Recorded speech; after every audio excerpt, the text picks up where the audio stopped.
Kaixo ongietorri femera, Euskadiko emakume sortzaile guztiei buruzko podcasta. Afrika biban naz, eta gaurko gonbidatuak oso interesgarrizak direz, beti direz interesgarrizak. Kaixo neskak? Kaixo. Kaixo. Lucia Baskaran. Hori da. Epa! Idazlea da. Madrilen antzerki ikasketak bukatu ondoren, partir bere lehenengo eleberria argitaratu zuen. Ondo? Venga. El País, Glamour, Jotdown Magazine eta El Salto diarion idatzi du ere korabolatzaile gitza. 2019an gorputz madarikatuak eleberria argitaratu zuen. 2026an Cara de Antigua, bere lehenengo poema bilduma argitaratuko du 3. eleberria bukatzen duen bitartean. Ondo esan dugu? Bai, perfecto esan duzu. Perfecto, bueno, trabatu unas pizkat, baina, bueno, aurra jarraitu behar dugu, eta hola, show must go on. Jaione. Aupa, Jaione Anzola arkitektoa eta moda diseinatzailea da eta moda diseinatzailea da, hori argituko dozu gero, ezta? Bai. Inedin trebatu ondoren, Eder Aurreren atelierrean lan egin du eta 2 bilduma propio aurkeztu ditu. Sormen ikuspegiak iraunkortasunaren eta etxeko materialak berrerabiltzaren aldeko apustua egiten du. Tokiko marketing lankidetzan ari da eta Biafen Transmission proiektuan parte hartu du. Central St. Martinsen, London, 2023an eta 2024an egindako lana garatuz. Gaur egun, Buelta Cruz Buelta bultzatzen du, Eosiriak moda garaikidea eta memoria kolektiboa uztartzen dituen ikerketa artistikoa. Ondo esan dugu? Bai, baina arkitekta ez naz, bakarrik diseinatzailea. Arkitektura hasi nuen, baina ez nuen asko gustoko, ze hemen oso teknikoa da eta ni kreatiba naz.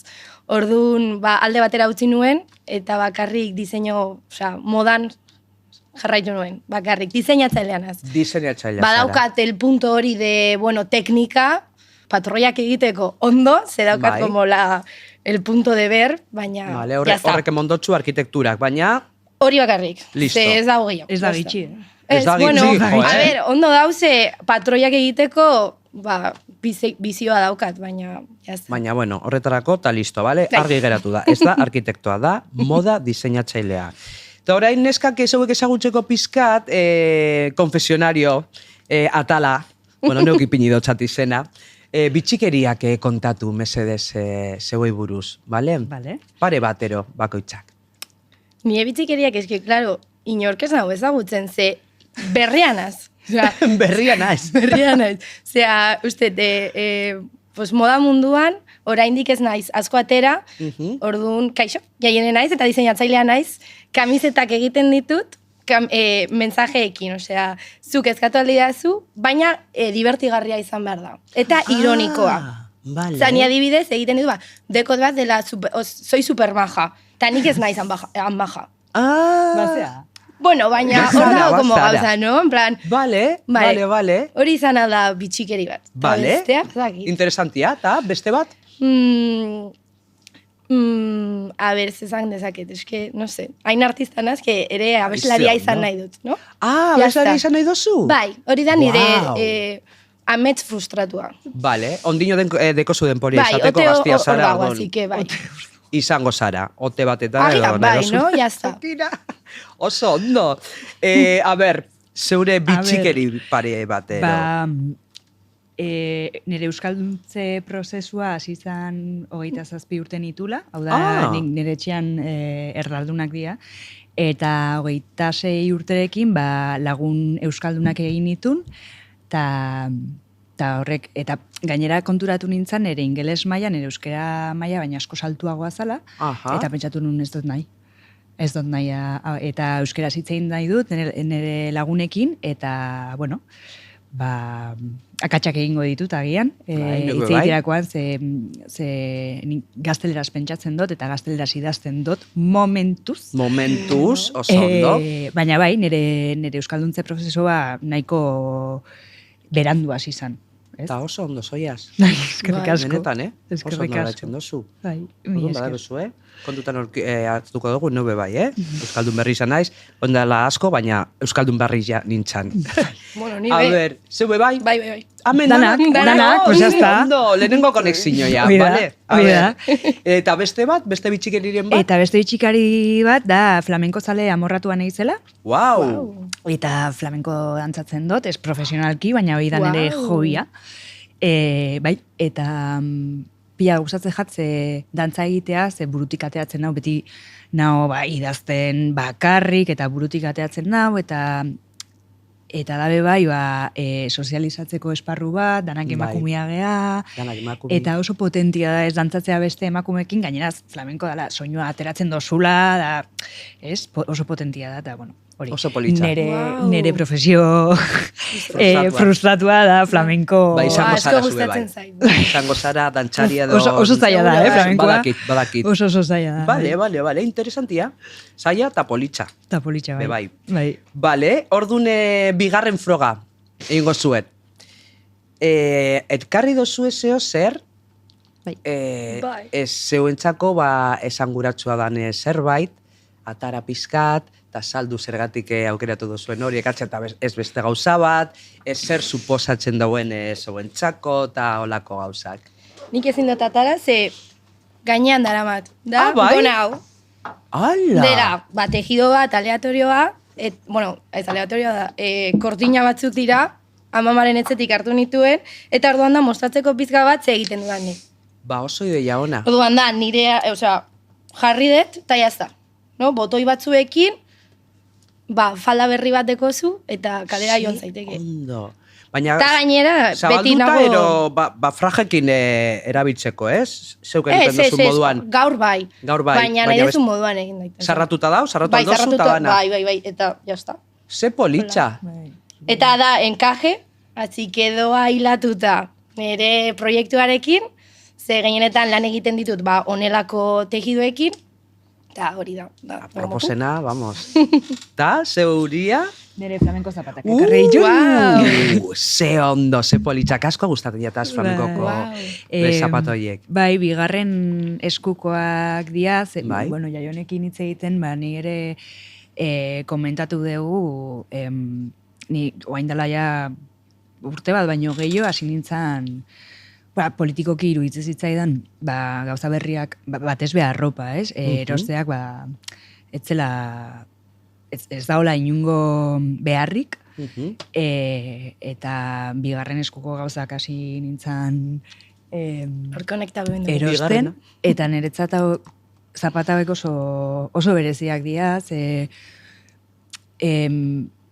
jende guztiak esaten zian, baina kirola inbiozu, gorputza muitu inberda, eta ni juten nintzen gimnasiora, eta pila bat aspertzen nintzen daigo.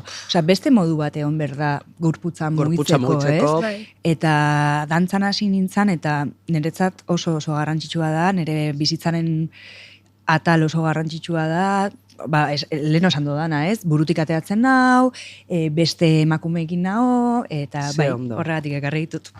Puntatakoia, ez? Bai, eta gainera gorria da nere koloria. Zure koloria, nabaritu dugu.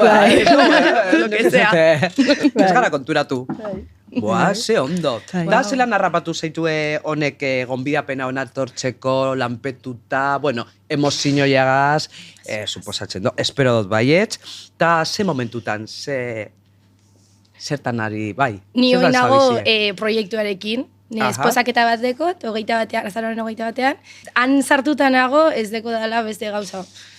Bakarrik nago horretan. Eta mugitzen pizka bat, bai, gertatu zitzaidan, paratu nintzela, de repente ezin nuen ezer gehiago egin, nire, amaitu nuen karrera, lana obra, nire azken obra presentatu nuen, eta hor gelditu nintzen, eta kostatu zait pizka bat hortik ateratzea, eta Bilboko udalarekin hasi nintzen proiektu honetan, ezkerrak ematen diot, horrekin hasi naz berriro, eta hemen nago, pues, no sé, ezaguna izan naiz, edo, barkatu mugitu dut.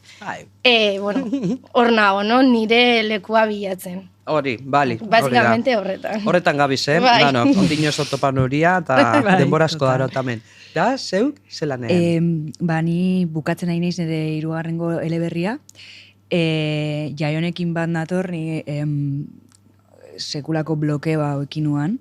Oain dela bi urte ja novela ez bakarrik hasita oso aurreratuta nuen, eta batean ataskatu nintzen, oso ambiziosoa zen, eta derrepende aurkitu nintzen testu batekin, luzia, ez niola oso korapilatua, ez niola eta idazteari guztiz utzi nion, eta pentsatu nun, jendiak idatzi barik bizi da, lan arrunt bat dauka, eta jendia posik dabil, baina eta kostatu zait asko, bai.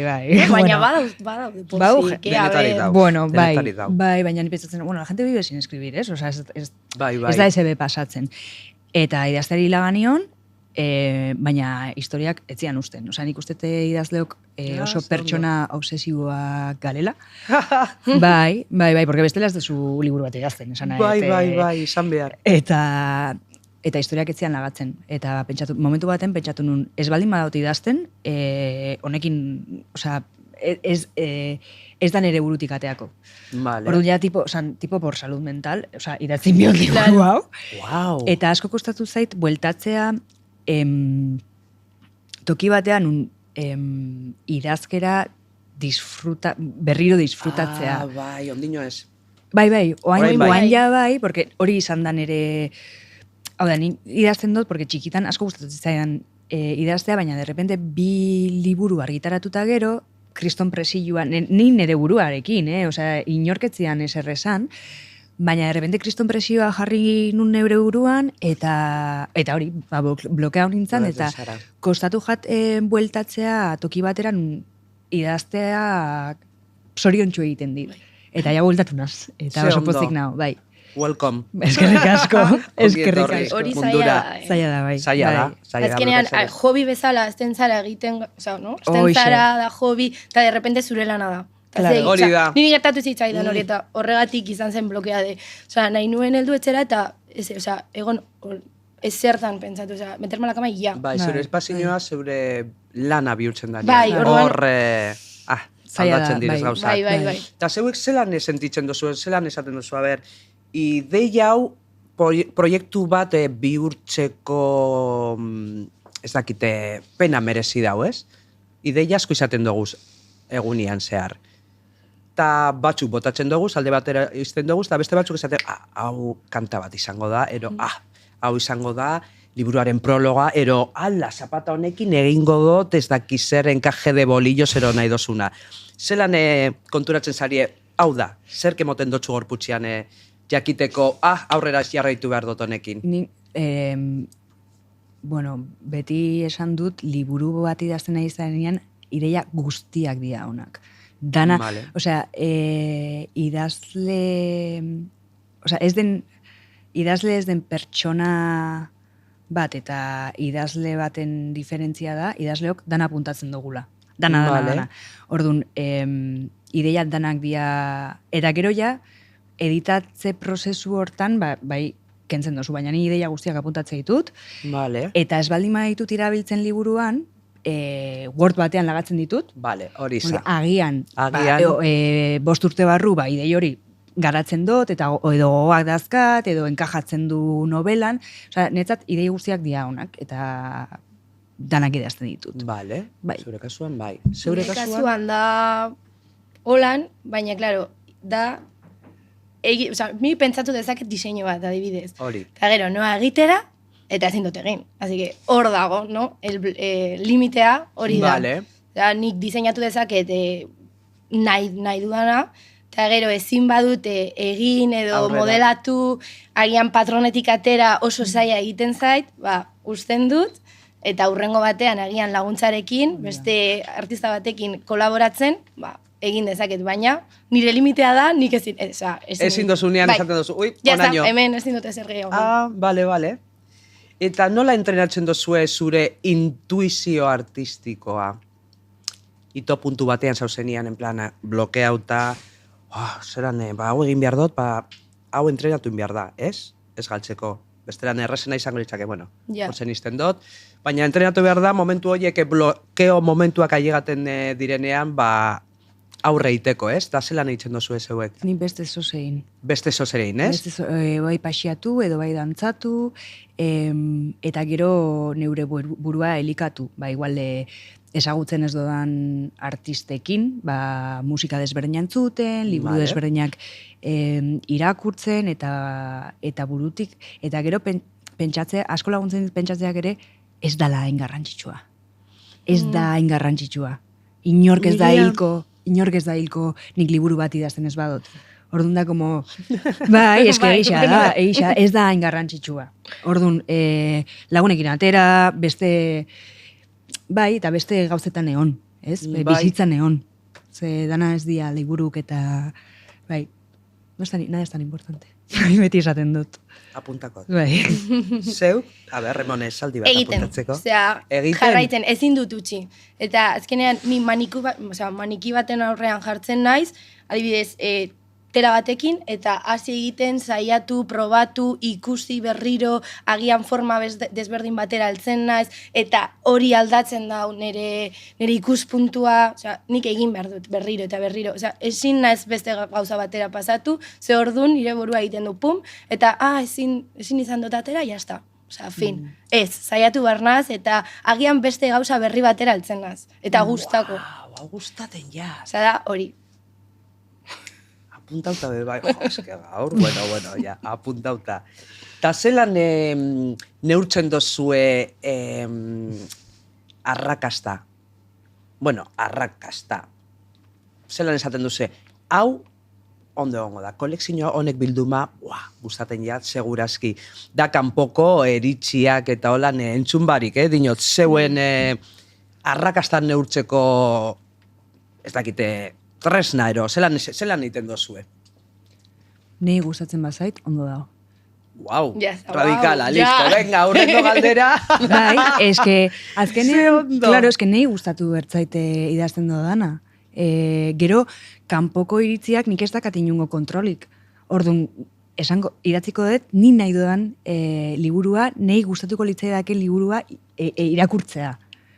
Hori da nire arrakasta, bai, barometrua edo, zuri gustatzen zaizu, grazia egite dizu. Zona da. Listo, porque kanpokoa ezin dozu kontrolau.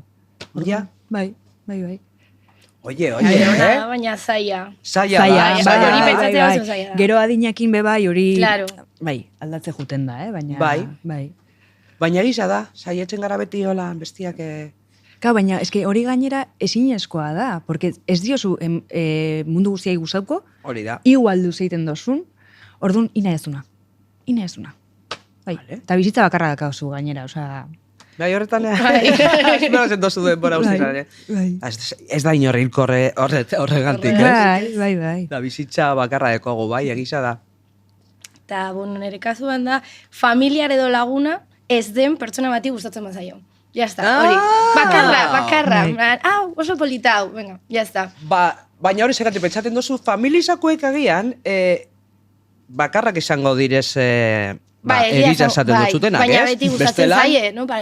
Oso txulo ja jone... Baina beti? Bai. Orduan jo bat. Bakarra badau, primera, ya está. Vale. Fin. Vale. Zen ere txian badekote, familia bat, en plan, hori kendu. Oso kritikoa. Oso, eta hori gustaten jat. Bai. Ondo dauela esaten badabe, ondo dau. Beti ataratzen dabe akatzaren bat, así que esketzen dutzu eta metik. Eta, inbertsio bat, hasieran pentsatzen zenuela oso garestia, oso karo izango zala, eske, agian ez daupena merezi, eta gaur, ikusita, esaten dozu, hau funtseskoa da, nire bizitzean, eskerrak, aplikazioaren bat, tresna bat, edo nahi dozuena. inbertitu zenuena, eta oin esaten duzu, ze ondo hain nuen. Nik dudik be ordenagailuan baten. Ordenagailu, ezta? Bai, pixu gutxi daukan ordenagailua, oso modernua eta garestia, baina, karo, eske, ordenagailu zahar batekin idaztea, da mantxo baldi maijua, esan nire lana asko aldatzen da, ez? Orduan, bai, garestia izan zen, ordenagailu berria, baina funtseskoa. Bai, ezta? Dudik be. Eta, zeure kasuan? Eski, diruarekin ezer, izan da maz, denbora, inbertitzea denbora. Adibidez, proiektu honetan, Green Glamen, beka irabazi nuen, hori onartzea.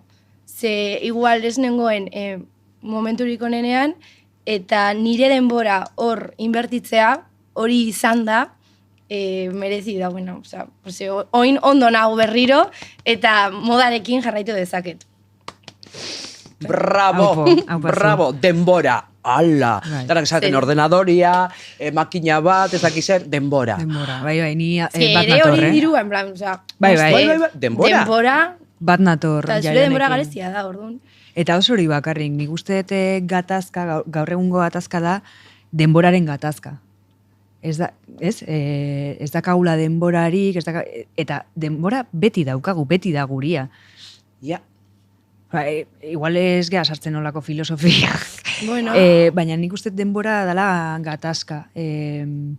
Nola pasatu nahi dugu gure denbora, sare sozialak denbora pilo bat kentzen dau. Gartzen dugu. Orduan, es como la batalla por el tiempo, ez? Netzat, netzat super garrantzitsua da, eta ni oso gazteatik erabaki nuan garrantzitsuena zena denbora da, netzat.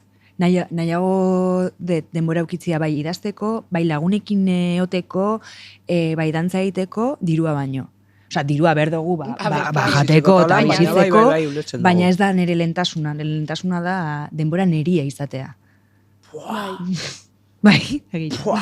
Hone bombazo. Pum. Pum. Ta zeuen sortze prozesutan musikia ze papere jokatzen dagoan, ze roldeko? Dana. Dana. Osea, ni adibidez, nire azken bilduma atara nuenean, nidekot playlist bat bakarrik, jartzen nuen hori, diseinatzeko edo gauzak egiteko, neukan playlista. Orduan oso garrantzitsua da nire kasuan. Ta asko gustatzen zaiz, abeslari izan nahi dut, fíjate. Eta momentu klabetan sortzen zarenean, musika playlist hori ipintzen dozu, ez? Hori, bai. Artistaren bate inspiratzen zaituena? Bueno, hitz egingo dut egin nuena. Orain ez daukat. Zenago un poco como aleatoria. Bueno. Ta orain ez daukat, baina aurrekoan ziren neomak asko zenolatzen un poco como matriarkalismo vasco, zorginak, bueno, ez zorginak, emakumeak bere liberazioarekin, nola emakumeak gelditzen ziren, etxean ez, en plan, herrian, eta joaten ziren marinelak, eta haiek liberatzen ziren, neukan neomak, en plan, eta asko. Haupa neomak, oso onak eta... Zen, en plan, bum. Oso majuak. Bai. Bueno, asko gustatzen daizkit. Neri bebai. Zuri? Nik ez dut ezagutzen. Bueno, neomak... Zure historia kontatzen. Bai, nik normalean isiltasuna berdot. Berdozu, bai? Bai, baina bai egia da, bigarren eleberrian, nire protagonista izo zer oso mingarria gertatzen zaio, eta ni lehenengo pertsona idazten dut, eta hor, emozionalki horra iristeko bai musika erabiltzen nun. Eta ze musika? Bai, eske ez naiz gogoratuko, porque nire memoria da... Txika. Ero behintzat estilua. Ze musika estilua gustatzen jazu? Bueno, musika estilua asko gustatzen zaizkit, ez flamenko bakarrik. Ez flamenko bakarrik? Osa, flamenko asko gustatzen jat, baina beste estiloak bai. Segun noiz, ez? Parrantan reggaetoia asko gustatzen zait. etxian, ez dut hainbeste musika entzuten. Vale. Ez dut ez, porque, adibidez, kaletik ez naiz inoiz musika entzuten junten. Ez, Bueno, beti. Ni beti, en plan en un videoclip. Pum, pum, pum. Bai. Nei gustatzen zait, ni konturatu nintzen, niretzat idazlea izatea da mundua begiratzea. Orduan, musikiakin egotia, Kentzen dut. bai, ez dozu etzea, ez zaude adi zure inguruan pasatzen. Egia. Orduan, momentu baten erabaki nuen, ez dut nahi, une guztietan estimulatuta egotea. Nahi dut, nire begiratu eta ikasi eta ikusi eta kalian gauz pilo bat gertatzen dira. Fijatzen baldin mazea, gauz pilo bat gertatzen ari dira. Eta bai, musika ez dut hainbeste entzuten dut, noski, baina bai.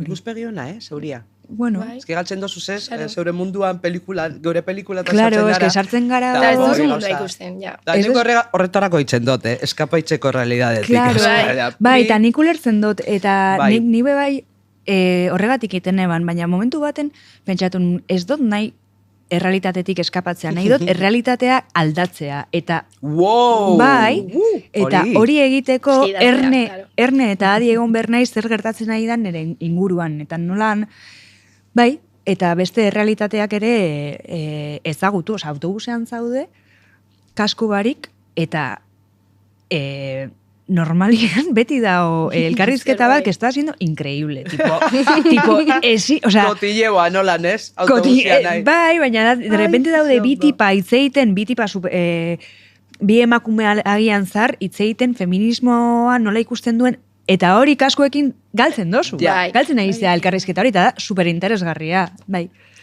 Erne bat zaude, gauzak gertatzen dira eta ez dute dituzu gauz oso interesgarriak. Probatu behar dugu egunen. Bai. Egun bat bakarrik. Zean aurkitu dozue zeuen ahotsa hain asetuta dagoen sektore batian, idazlen sektorian, zeure tokia, zeure personalidadia, zelan topa dozu, ez zaila da. Oso zaila. Ni bilatzen nau. Bilatzen ez, bai.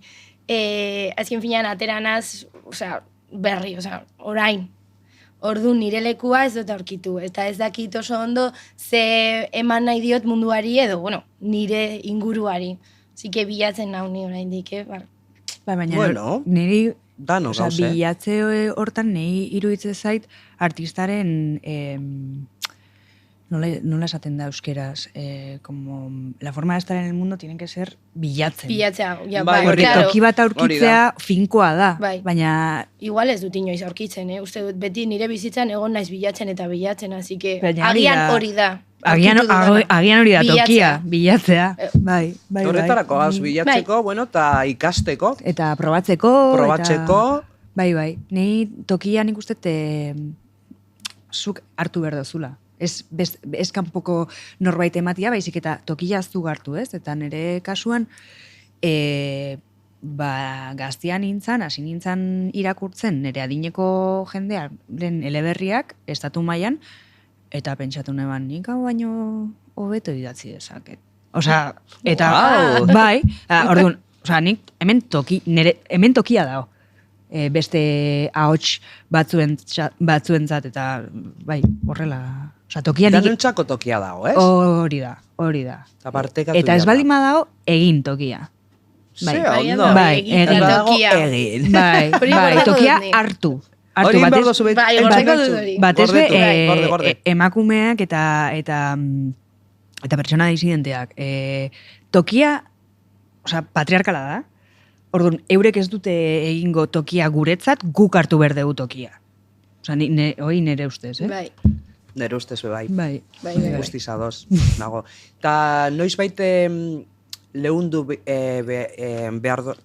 izan behar dozu zeure mesua, zeure biharra, ez daki zertaz idazten dozun, baina enkajatzeko tokietan zeure gaza, zeure materiala, artia aldatu behar izan dozun, ez dote hau egingo, ze bestelan ez dut saltzen, ez dut honeta ze berbe egingo, ze bestelan ez dut saltzen, zasken finean ez? Inoiz.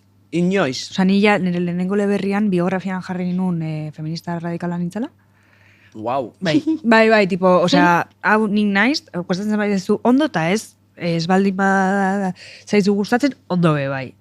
Gero, a ber, ostiak etorri zian, jartzen baldin badezu hori, gero, Bai. segun ze kazetari, bueno, arazotxoak euki ditut, hori jartzeagatik, baina bai, ni, osea, lo de galletitas más guapa ez da netzat. Wow. Ez da netzat. Gainera, honek, Bai. Asko dekogu berak ze. Bai. Ikasteko. Orduan, zeu zaren modukoa, eta listo, hau da nere mesua, eta listo. Ta hori ez Gustate da- baiatxu ondo. Osea, ez da, hau, ni hola naiz, eta, porque hori batzutan da, aitzaki bat, Aitzaki bat, bai. gaizki portatzeko, eta ez Bai, da hori. bai, ez da ez. hori, baizik, eta nire tokia hau da, nik honetan sinisten dut, eta tokia burrukatuko dut. Ze ondo. Bai. Eta zeuk? Nire kasuan ere. Hasi berrian, hasi berrian. Ez, baina ez dut egin. Nire proiektuetan, emozionalak direnez, beti egin dut nahi dudana, eta gustatzen zait jendeak konektatzea, osea, nahi duten lekutik. Ez dut inoiz obligatuko inori nire emozio berria, osea, berdina izaten ordun, ez. Osea, eta artean, nahi dezuna plan esaten dozu, eta gero nola aurkituko duten beste, bere gauza da. Ordun, ez dut inoiz aldatu, eta beti emakumeak sartzen ditut, haien balioa emoten, gehienetan nire kolekzioak izan dira emakumei enfokatuta. Zeri buruzkoak. Bat izan zen, lehenengoa, hasi nintzen hori kortinekin edo mantelekin, eta amamaren etxetik hartu nituen. Orduan zen enfokatuta, kortinaz dauela deitzen zen. Eta, bueno, ziren, diseinuak, errazak egiteko zuetzean, baina puntu horretik, emakumeen puntutik, eta nola kolektibitate hori nola jurtatzen dien emakumeak beti historia bat egon zenan, eta entzuten nituen en plan Conchita Piquerera horrelako gauzak. Bai. Sí, horrela. Eta gero bigarrena ja potentagoa izan zen, amari dedikatu nien, bueno, nire emakume guztiei, eta hori ja sartu nuen momentu potenteagoa, zen, azteraz esango dute, nola la protección y el sacrificio de las mujeres hacia las hijas, sus hijas, desde el punto de vista del matriarcalismo vasco. Orduan, beti saiatu naz emakumeen puntu, edo ikuspuntua sartzen, oin ere proiektu honetan bakarrik emakumeekin lan egingo dut, gehienak artizauak enkaje de bolillos egiten dutenak emakumeak dira, bai. Eta inork ez die ematen balore hori, orduan, hori mostratu nahi dut, beti mostratzen dute emakumeak. Eta inork ez ditezan, plan, ez. Ningo dute, jazta, fin. Zeu jarraitu. Bai. Ose, ondo. Asuntua, el impostor, el síndrome de la impostora. Bakizue. Bai. Neuk ez nekien. Gaur enteratu naz. Obe. Nola eragin dizu zuri eta, zeuei eta zeuen sormenari iruzurtiaren sindromea, que suposatzen dut izango dela, el síndrome de la impostora. Bai. Nire kasuan, nik beti izan, oain ja esain beste, ja dinekin ere kokatzen, beste toki batean kokatzen zea, baina beti esan dut, nire lana, 160 dela hori burrukatzea, eta hori burrukatzea esan nahi du, idazten nahi nahi zen bakoitzean espentsatu edo pentsamendu kritiko hoiei kasurik ezein. Hau mierda bada, ez du ezer balio, jendia zu baino idazle asko zobia da, hori da sindrome de la impostora, eta hori nik uste gehienoi gertatzen zaigula, baina da zenbat kasu egiten diozu horri, ez? Eta naiz eta hori izan, jarraitzea, hori da zaila, ez? Batzutan da, idaztea zaila da, ez? Neretzat idaztea ez da zaila da, horri, pentsamendu hoiei aurre egitea. Bai, benetan, eta blokeak nik uste gehienak hortik etortzen diala. Zeure buruari zer esaten diozu, ez? Bai, ez pentsateote. Bai. Bai, nire kasuan... Ez que berria naiz. Jogar, ja, utxiko dut hori, baina, beitu, hoi izango da nire marka propioa ezateatzea. Vale. Eta hori sindrome del impostoragatik da, osea, eske fijo. Bai, Bai, eta nire lana ez baloratzea. Osea, nirekot eta nago orain horren kontra. Ze, baiti pentsatzen dut, hau egin dezake cualquiera, eta agian ez. ¿Sabes? Agian, nire lehen kontatu ditudan kamisetak. Nire parte ez plan dira, como, nina hobetzean eta bordatzen hori mundu guztia egin dezake. Ez. Baina ez, klar, baina niretzako, klaro, como niretzako da, nik egiten ditut horrela, nahi dudalako, zergatik zuk ez duzu egiten zure etxean. Orduan hori da nire arazoan, ez baloratzea nire lana. Baina horren kontra nau, Ez que artistoko holan gara, holakoa gara danok, ez? No pentsatzen eban, bakarri nintxala, baina ze ondo, neska, ze ondo, eskerrik asko. Eta, zure zeuen sektorearen arau bat apurtu alizatekotan, zein izango litzake? Nire kasuan, burokraziadean edo... Bai, ez da. Bai. Eta, kompetitiboetatea. Ze nire sektorean uste dagoela asko. Eta zartzen dira, tema burokratikoak edo jende artista ez dana. Bai. Adibidez, nire kasuan oraina udaletxea edo lan. Eta, haien ikuspuntua ez da artistikoa. Orduan, ez dute laguntzen. Ze bakarrik dauz pentsatzen, ez dakit. Beste gauzetan. Beste gauzetan, bai. Ordan ez dakit. Hori faltan botatzen dut.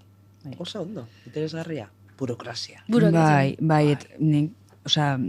artistok orokorrian, ez bakarrik idazleak, dependentzi haundila dakeu beketan eta oso gitxi dare, eta gainera, Brigitte Basaio esantzun oain dela oso gutxi, elkarrizketa baten, eta oso ados nago berakin, esaten zuen bekak ez dia ematen idazle hobenei, baizik eta bekak egiten dakitenen idazlei. Pasada bat. Ez que hori da, porque dia prozesu oso luzeak, eta oso eta zailak batzutan, eta nago jendia, errestasuna daukana, eta agian ez da idazle hoberena, edo ez da dizenatzaile hoberena, baina hor moldatzen da, eta beka guztik erubaten ditu. Orduan nik hori aldatuko nuke prozesua. Bai. Ez que iruditzen zei trama bat. Ez que bai, batxutan nekatzen zara, horretarako pentsan bada. Eta lan bada. Horretarako pentsan, bai, nekatuko da. Bai, osea... Ez dago eskatuko, nuko hori pentsaten dut ez da. Bai, jarraitun behar dozu. Bai, prozesu zaiak jendia nekatzeko edo... Ez dakita, hori aldatuko nuke dudik be. Bai. Vale, oso ondo. Eta hoine, artiston dekogune baliabidea holan gure lana erakusteko. Gaur egun zei da, sare soziala. Bai. Zer iritxadeko zuen sare sozialei buruz, zelan eramaten dozu ez? Nire sektorean behar ditut. Behar doguz, bai. Ya está, osea... Erabili behar ditut, oso zaiak dira, eta nire kasuan asko kostatzen zait, ze asko pentsatzen dut zer igo behar dudan, edo nola egin, nola estetikoki, encima, claro, nola kreatiba, nola estetikoki gelditzen diran txulok edo oso politak, eta orduan kostatzen zait asko hori erabiltzea. Vale. Baina, behar ditut nire portfolioa hor dago, osea, ez daukat fisiko bat, nire portfolioa nire Instagrama da. Gaur egun, da zuk eramaten dozu dana? Claro, ezin dut inor ordaindu nire... Ja. Zareak eramateko orduan, eta beste gauza bat da, ni jabakot, nire proiektua edo nire bizitza eramatea, eta gero enzima Instagrama, joder, en plan, ja, vale, no? Da, lan bat gehiago, inorket zaitu eskertzen edo irrotaintzen, eta zuke, bai, porque... Eta oso beharrezkoa. Eta oso beharrezkoa, bai, nire behar ditut, baina nik uste kontu zibili behar gehala zer partekatzen dugun, ez? Porque ni gertatu zitzaidan, asko partekatzen nula, ez bakarrik liburuei buruz, baizik eta nire bizitza pribatuai buruz, eta momentu baten petxatu nuna, kontuz, porque ya nasten dira, nasten da pertsonala, profesionalakin, orduan ez dakizuz, ez dakit. Bi profila egin, ero bat pribatua eta bestia. Hori bai, baina, claro, jendeak konektatzen du zoze pertsonalakin. Orduan biak batu behar dituzu. Claro, biak batu behar dituzu, baina aldi berean nahi, laguntzen dit oso kontzientea izatea zer partekatzen dodan, eta gero daukala sare sozialak pentsatuta dare adikzioa sortzeko. Claro, ordun horrekin ere ordutegiak jarri eta pixkat gogor jarri neure buruakin, porque bestela, tipo, pasau dia 3 ordu, eta gero ez dakat denbora, badakazu, osea... Ez que hori, ez dakat denbora. Dozun denbora hori da. Hori da, denbora dakazu, nun ipentzen dozu, ez? Sare sozialetan edo lagunekin eta beste gauzak, osea, nahi, zuei, bai, fijo, iristen zaizuela astelenero, zenbat ordu sartu dituzue, eta nahi, osea, negarrei nahi dut. Batzutan ere, eta txara konturatzen bez. Etzea konturatzen, horregatik nik uste konsientzia pixka bat jarri behar deula hor, ez? Bai. Da, zeuen irudia sare sozialetan, zer pentsatu zuen plan, presiñoia sentitzen dozuelan bakizuen plan, taiak, ez dakit zer guapa egon behar zarela, hau bestia, eta gero ez dakit zeuk adibide zure arropiaz da holan, nire kotbi, orduan nire pribatuan, berdin dit, eta bestean, ezke bakarrik enfokatzen dut modara. Eta hori, txarto, ez da, baina ez dit laguntzen, ze pertsonalagoa izan behar da, horrela daudelako en plan egituratuak, eta hitz egin behar dut, atera behar naiz, baina eske bakarriteko como algo kreatibo, nire Instagrama. Orduan ez dekot arazorik hor. Ze ja pasatu dut nire pribatuan el influencer intento, pasatu dut, jazta. Hasieran hasi nintzen, bai, modarekin hasi nintzenean, eta ez ikasten, hasi nintzen como quiero ser influencer. Blogger. No, jazta, ez. Hori pasatu dut, eta orain nire, album bat bezala erabiltzen ditut. Esken finean ja ez ditugu imprimatzen, orduan pentsatu dut, como, bueno, dauz hor eta jazta. Eta gero, bestea ja da kreatiboa bakarrik dauz nire bildumak edo argazkiak edo nire kamisetak bakarrik hori enfokatuta dago. Vale, promozionatzeko ondo dauz, sare sozialak. Sororitateak, zeuen munduan, zeran dau, asuntua, zer eginkizun deko zure lanbidean? Emakumeon artian konexinoiak, apoiatzia eta holan. Bani uste... Zeurian, zeuria nahiko bakarra, ez? Ez, baina gero, beste idazlekin elkartzen zarenian, ni uste suerte handia daukadala, ze momentu baten, oain dela, nik lehenengo liburua argitaratu nuenean, nire adineko edo nire kintako emakume pilo bat asizian, hor mugimendu bat izan zen, ez? Eta geunden da, ni, Cristina Morales, Aixa de la Cruz, jende, emakume gazte pilo bat ginean, eta sentsazioa etzan bat ere kompetentziana, baizik, eta elkartasun sentsazio hori, elkarrizketetan bata bestiai buruz hitz egiten genuen, oso polita esan zen, eta bai, ni oso ez dakit, maitasunez bizi dut hori, ez? Bai. Ze ondo. Bai. Posten dau. Bai. Zeure munduan agian ez da borren beste ez. A ber, ez dau, zorde izan dut, Bilbon nagoelako, eta hor bai bizitzen da kolektibitate bat, eta guztien artean laguntzen gara, baina moda munduan ere kompetentzia hor dau. Eta ez dakit, nivel handiago batzuetan, erabiltzen den sororitatea edo ez, nik uste ez.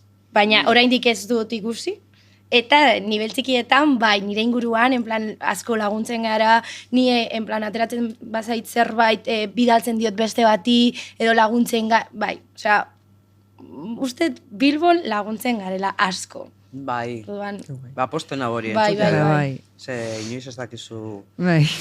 Emakumean sororitatea da, baina batzutan be, daue, bakizu, asatikai... Baina, bueno. Edozein disiplinatako zein artista inspiratzen zaituzte eta zuentzat referenteak dira. Bueno, nire kasuan... Gero izan dira edo. Bai, nire kasuan asko daude. Cristina Morales oso garrantzitsua izan zan. Ni uste ez bakarrik niretzat, baizik eta idazle pilo bat entzat, zezan tipa bat idatzi zula novela oso punki bat, oso feminista, baina feminista punki. Irabazizun erralde saria dela, sari oso garrantzitsu bat, Premio Nacional de la Narrativa.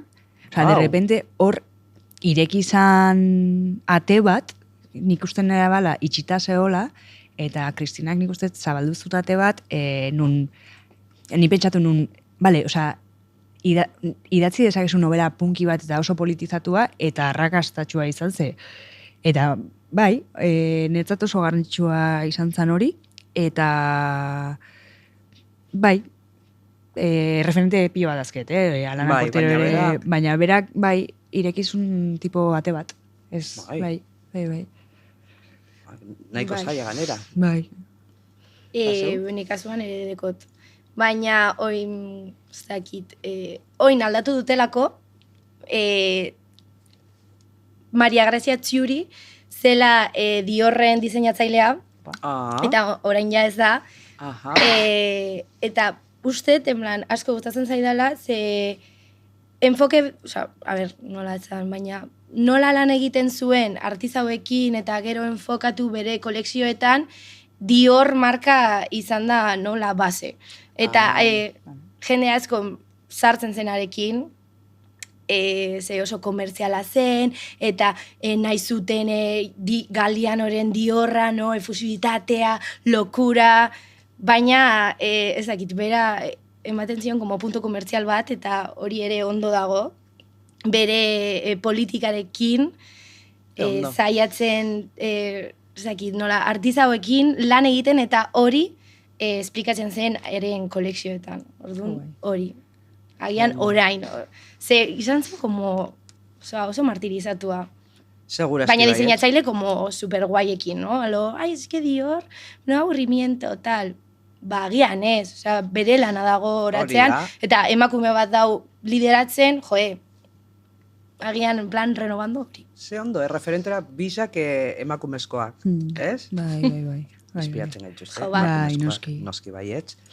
Zeuen azkenengo aurkikuntza artistikoa.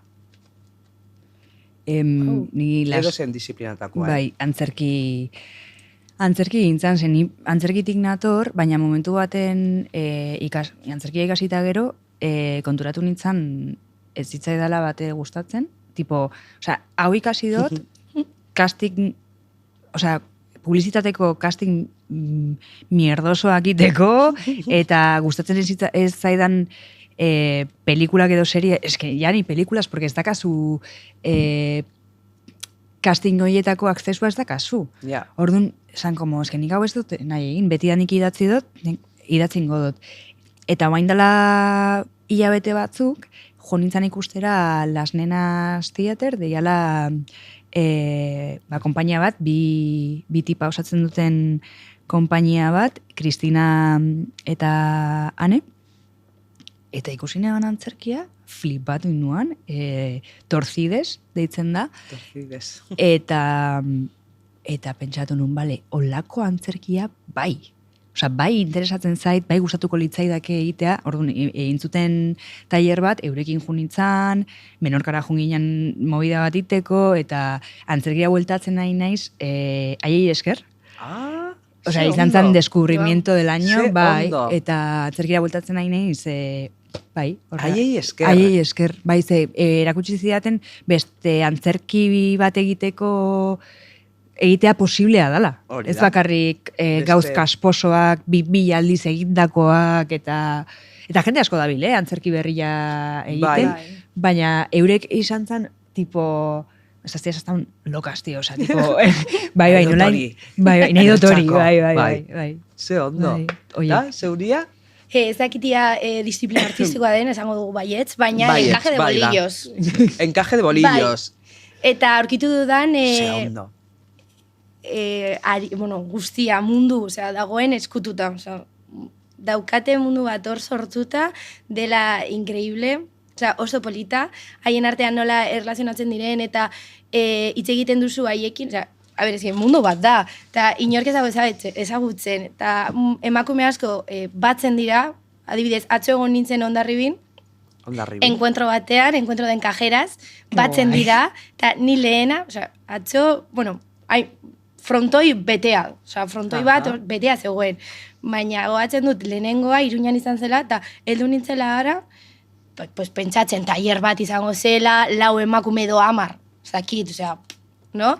Eta edo nintzen, eta ikusi nituen, ziren 1000, baina, kriston, en plan, mogollon. Eta danakor bere gauzak egiten, bere laboreak, oso pozik, eta hitz egiten duzu haiekin, eta, osea, da mundu bat, eta kontatzen dizute, como que una pasión, irekitzen dira, eta kontatzen dute, eta asko esaten dute, oso lagungarria dela, bat ezagutu nuena, Teresa, esan zidan, no, es que yo no necesito psicólogo porque, bueno, honekin sartzen naz y se me olvida todo. Tengo que estar tan concentrada que todos mis problemas se me van. Wow! Eta asko esan digute hori, ze ezagutu ditut muchísimas, osea, asko, eta eski, mundu bat dira, joan dira hasta Japón. Eta ez nago esaten, en plan, dira 70 urteko emakumeak esan dira hasta Japón, hacer encaje de bolillos. Wow, osea, eta haiek berdauz bere palitoekin, bueno, bolilloekin, osea, dira una monada. Eta gustatu zait, konektatzea haiekin, eta uste disiplina artistiko bat dela, ere, hori egitea, porque que trabajazo, eta galduta da. Bai, arte da. Bai, bada, Niretzako arte bat da. Bada. Bai, dudik be. Ez dakizein disiplinan sartzen dan. Baina, venga, sartuko dugu, bizibilizatzeko bakarrik. Ze ondo, ze politxa. Bueno, ja, berdekot beste galdera pare bat, eta da, zelen ez dutxut egin. Aholkuren bat izan dozu zeuen bizitzan, pentsaten zenduena hasieran, honek tipiko topiko bat da, eta gero zan, arrazo jaukan, Zure ibilbide profesionaletarako dinote? Bai, da, leheno esan dodana, jarraitu idazten. Jarraitu idazten. Naiz eta txarra izan, edo agian novela batzuk igual ez dira ateako, baina behartzen nuen hori idaztea beste toki batera iristeko. Naiz eta eleberria ez atera, ez? Eta honek idazle bat izan zian. Momentu baten agobiatu nintzen piloa, tipo, ezin dut bokatu, zeingo dut, eta esan zian jarraitu.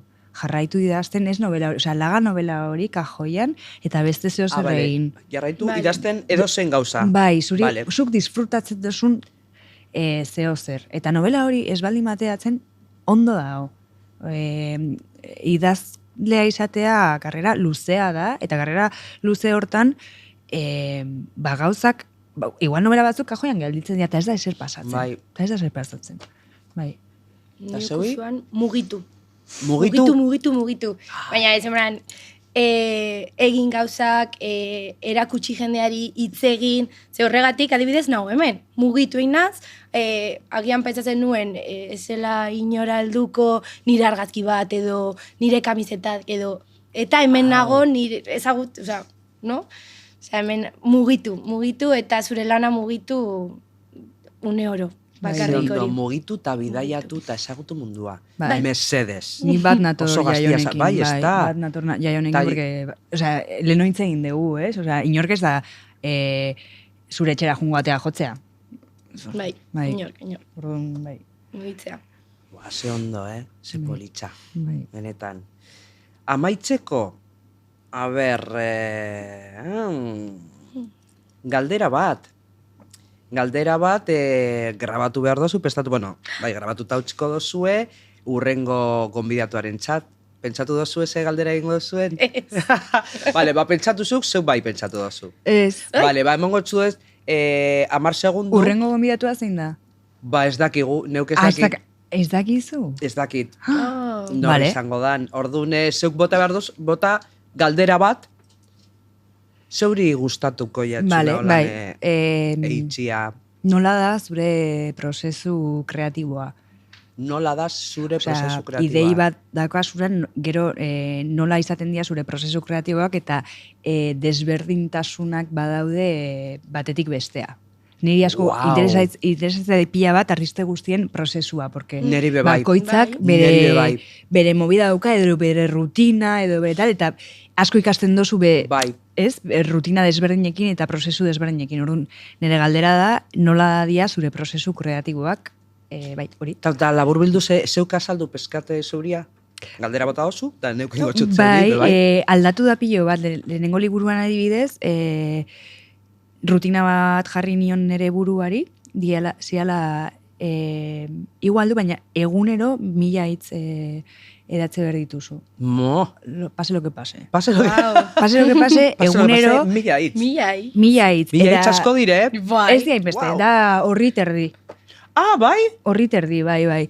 Orduan, eta geho, bigarren liburuan, berriro saietu nintzen 1000 hitz egunean egitea, eta zinean, porque nire momentu bitala oso desberdina zan, eta jetxi izan bernuan exigentzia, eta 500. Vale, baina 500 egun. Baina 500, eta ja hirugarrenean ez ditut hitzak kontatu, beste gauzak egin ditut. Aldatzen da prozesua ez, claro, adinagaz, denboraz ez dakit, ez? Claro, eta momentu bitala nuntzauden. Momentu bitala oso importantia da. Bai, eta ondo dago, rutina bat eukitzea uste artista bezala, baina baita ere rutina horiek apurtzea eta ez pentsatu behin funtzionatu duen gauza bat, beti funtzionatuko duela, eta hori ondo dago, aldaketak ondo daude. Beste aholku bat, aldaketak ondo daude, aldatu. A ber, zure galdera. Venga, nola afrontatzen duten hain sartuta dekogun frakasoa. Wow! Hori. Eta ez galdetu niri, ze nik ez dakit. Osea, nahi dut norbait ezatea aber nola egiten duten. Zuk ondino, ez gara frakasatu, ez? Bai, baina ez dakit nola aurre egin. Nola aurre egin. Vale. Eta oso sartuta dago, nola frakasatzea, wow, no el sueño americano, baina... Hori galdera hori bebai, pun. Bai. Barrura. Neskak, onaino aiatu gara, oso ondo pasadot, zeuekin, gauza asko apuntatu dodaz. Segi holan, mugidu, da zeuk, jarraitu idazten, da neuk jarraitukot abesten, eta femeko presentadoria izaten, hori espero dut, gurrengor arte.